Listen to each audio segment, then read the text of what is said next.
22º dia. Inocente. Quem me segue não andará em trevas, mas terá a luz da vida. João, capítulo 8, versículo 12. A mulher fica no meio do círculo. Aqueles homens à sua volta são líderes religiosos, fariseus, como são chamados, os que se autodenominam guardiãos da conduta. E o outro homem, o que usa roupas simples, o que está sentado no chão, o que está olhando para o rosto da mulher, esse é Jesus. Jesus vinha ensinando, a mulher vinha traindo, e os fariseus estão decididos a deter os dois. Mestre, esta mulher foi apanhada no ato de adultério. Em um instante, ela é arrancada de uma paixão particular e exposta ao espetáculo público. Nada pode esconder sua vergonha. Daquele momento em diante, ela será conhecida como uma adúltera. Quando ela for ao mercado, as mulheres irão cochichar. Quando ela passar, as pessoas vão virar o rosto. E na lei nos mandou Moisés que as tais sejam apedrejadas. Tu, pois, que dizes? O que Jesus faz? Jesus escreve na areia. E depois de escrever, ele diz: Aquele que dentre vós está sem pecado, seja o primeiro que atire pedra contra ela. A jovem olha para os velhos. Os velhos examinam o próprio coração. Eles são os primeiros a soltar as pedras. Mulher, onde estão aqueles teus acusadores? Ninguém te condenou? Ninguém, Senhor. Nem eu também te condeno. Vai-te, e não peques mais. Se você já se perguntou como Deus reage quando você falha, observe com cuidado. Ele está escrevendo, está deixando uma mensagem. Não na areia, mas em uma cruz. A mensagem de Deus tem uma única palavra: inocente. 23º dia. Jesus contra a morte. Disse-lhe Jesus: Não te hei dito que se creres, verás a glória de Deus? João capítulo 11, versículo 40. As palavras de Marta estão cheias de desespero. Se ao menos tu estivesses aqui. Ela olha para o rosto do mestre com um olhar confuso. Seu irmão Lázaro está morto. E o único homem que poderia ter feito diferença, não fez. Algo sobre a morte nos faz acusar Deus de traição. Alegamos que, se Deus estivesse aqui, não haveria morte. Se Deus é Deus em qualquer lugar, ele tem de ser Deus diante da morte. A psicologia popular pode lidar com a depressão. O progresso pode lidar com a fome. Mas somente Deus pode lidar com o nosso maior dilema, a morte. E somente o Deus da Bíblia teve coragem de ficar na beira do desfiladeiro e oferecer uma resposta. Ele tem de ser Deus diante da morte. Do contrário, ele não é Deus em lugar nenhum. Talvez seja a paciência de Jesus que leva Marta a trocar seu tom de frustração por um tom de seriedade. Mas também agora sei que tudo quanto pedires a Deus, Deus te concederá.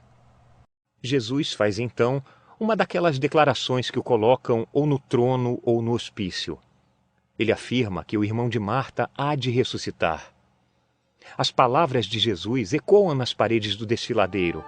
Eu sou a ressurreição e a vida. Quem crê em mim, ainda que esteja morto, viverá.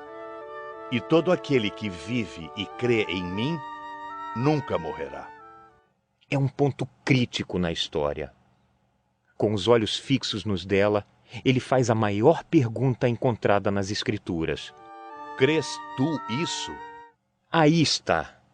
A pergunta que leva qualquer ouvinte responsável à total obediência ou à total rejeição da fé cristã. 24º dia. Jesus preserva sua mente. Ele retirava-se para os desertos e ali orava. Lucas, capítulo 5, versículo 16. De modo obstinado, Jesus guardava a porta de seu coração. Muitos pensamentos tinham acesso negado. Você precisa de exemplos? Que tal a arrogância? Em certa ocasião, o povo decidiu fazer de Jesus seu rei. Que pensamento atraente! A maioria de nós se deleitaria com a ideia de fazer parte da realeza.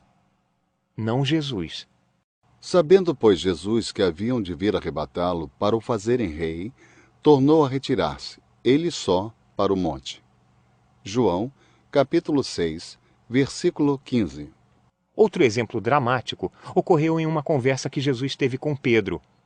Ouvindo Jesus anunciar sua iminente morte na cruz, o impetuoso apóstolo protestou: Que Deus não permita. Isso nunca vai acontecer com o Senhor. Mateus, capítulo 16, versículo 22. Ao que parece, Pedro estava prestes a questionar a necessidade do Calvário, mas nunca teve a chance. Cristo bloqueou a porta, pôs para correr tanto o mensageiro como o autor da heresia, dizendo a Pedro: Para trás de mim, Satanás, que me serves de escândalo, porque não compreendes as coisas que são de Deus, mas só as que são dos homens. E quando escarneceram de Jesus?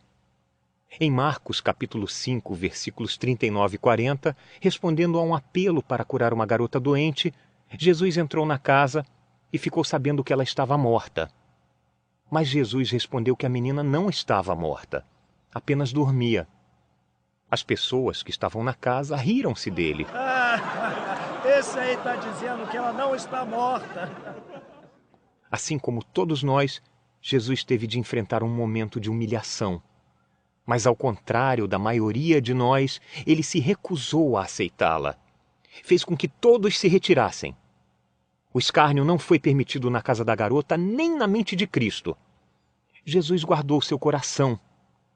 Se ele o fez, não deveríamos fazer o mesmo? 25º dia. Ponha os pés na bacia.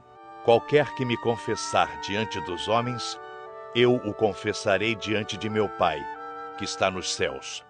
Mateus, capítulo 10, versículo 32. Não é fácil ver Jesus lavar estes pés.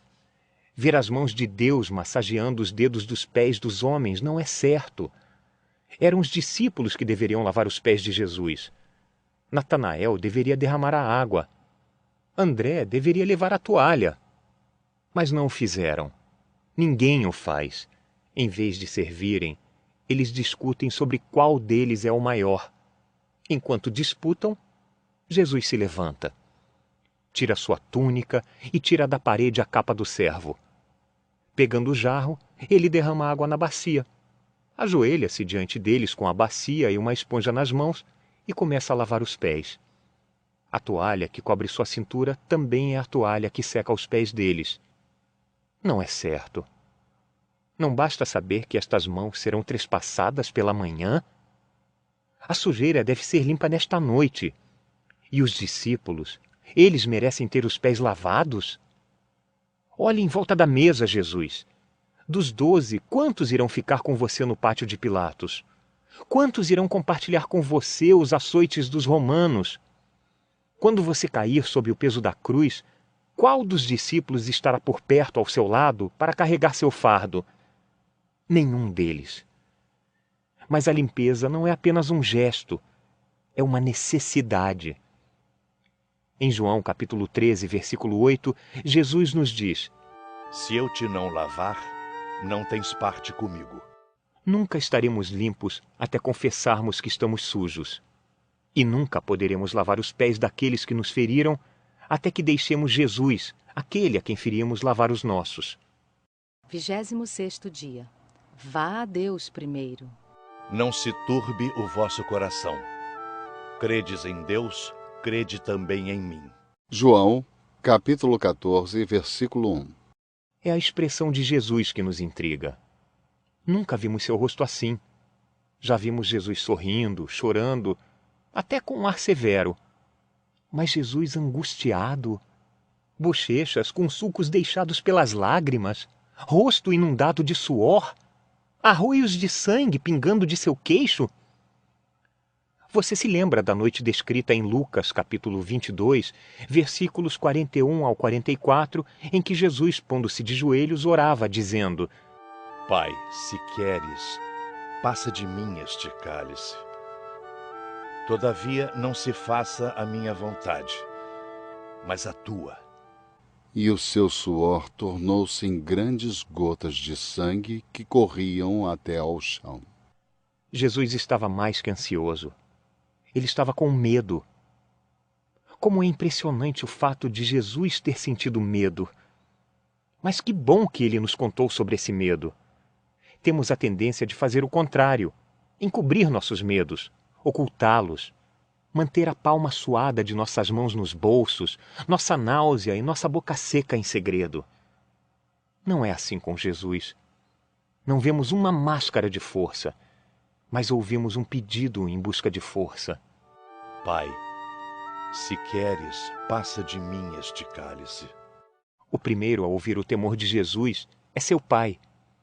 Ele poderia ter procurado sua mãe. Poderia ter confiado em seus discípulos. Poderia ter convocado uma reunião de oração. Tudo teria sido apropriado, mas nada disso era sua prioridade. Como Jesus suportou o terror da crucificação? Ele foi primeiro ao Pai com seus temores. Tomou como exemplo as palavras do Salmo 56, versículo 4. No dia em que eu temer, hei de confiar em ti. Faça o mesmo com seus medos. Não evite os jardins de vida do Getsêmani. Entre neles. Só não entre neles sozinho. Enquanto estiver lá, seja honesto. É permitido esmurrar o chão. São permitidas as lágrimas. E se você suar sangue, não será o primeiro. Faça o que Jesus fez. Abra seu coração.